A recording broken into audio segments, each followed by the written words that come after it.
Evening. So today, this morning, I received a call at about 8:30 a.m.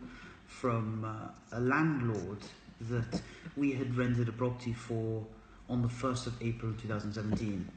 Now, the rental market at the moment in Malta is quite a hot topic of discussion. And something happened today that not only frustrated the landlord but also frustrated myself. The contract was signed for a 1-year deferment period and a 1-year de respecto. So a 2-year agreement with a 1-year fixed term and a 1-year optional term. The fixed term was set, and we are now in November, and so April, May, June, July, August, September, October, November. So 7 months into the contract, the tenant did not pay the rent which was due at the end of October. The landlord sent him an email and said, listen, the 2 weeks are up, the 2 weeks grace are up for you to pay your rent. Can we please meet?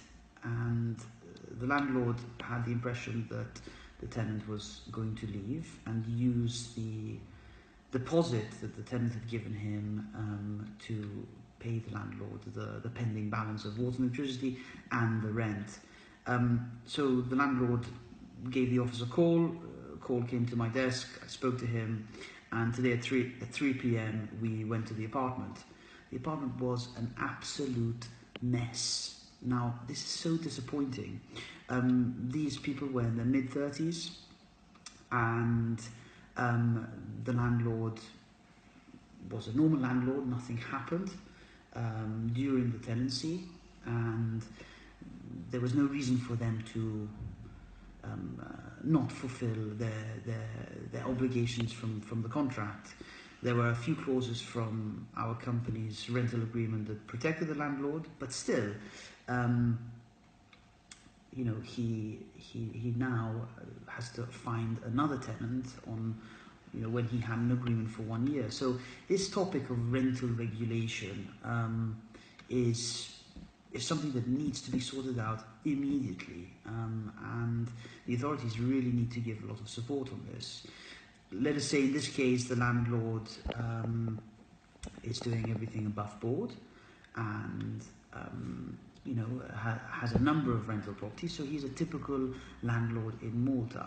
But I hear cases where sometimes landlords abuse their rights, and this is a clear case where the tenant has completely disrespected the agreement in place. Now, last week I met with the ministry who are compiling the white paper for the rental regulation, and it was fantastic for me to see that they do recognize the importance and the need for the regulation of the rental industry. I'd like to reiterate that the regulation has nothing to do with regulating prices, nothing to do with regulating prices. So no landlord or anybody should be concerned about that. This is about regulating the process between how this whole system of renting out an apartment is working between the tenant and the landlord. There are a few things, the contract, the water and electricity bills, the internet. I mean, today, Melita are involved. There's the Melita box sitting in the living room. Now, clearly, these tenants also have an agreement with Melita, which we all know is also on a fixed term.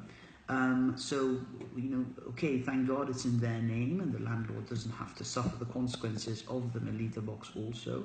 But Melita is probably going to be chasing for their money as well, because they have to transfer the services to another property. This is if these tenants are still in Malta.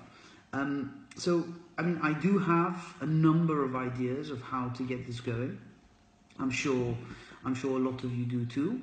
So I thought I'd do this little video to get people to start commenting. Okay, what would your idea be? How can we regulate the industry? Do you think there should be a standard template for rental agreements, that all the rental agreements should be registered? Do you think the tenants should have a bank guarantee, or at least a reference letter from a previous landlord, or from a third party that's going to guarantee the finance for their fixed agreement. Should the tenant have more of a right to stay if they are enjoying the use of the apartment? Because a big yes, should they have, sorry because I got cut off, should they have more of a right to stay in the apartment once the tenancy expires? So what is happening a lot of the time is that the year's agreement will have expired and the landlord puts up the price to an extortionate amount. So should there be a clause in each rental agreement that each tenant can have the option to extend, for example, for a maximum of 3 years, but there is already a predefined increase in the agreement for this extension? I think this is a super hot topic, so what are your thoughts? Comment below and let's talk about it. Let's see if we can get the government to get things moving a little bit faster. Cool, thank you.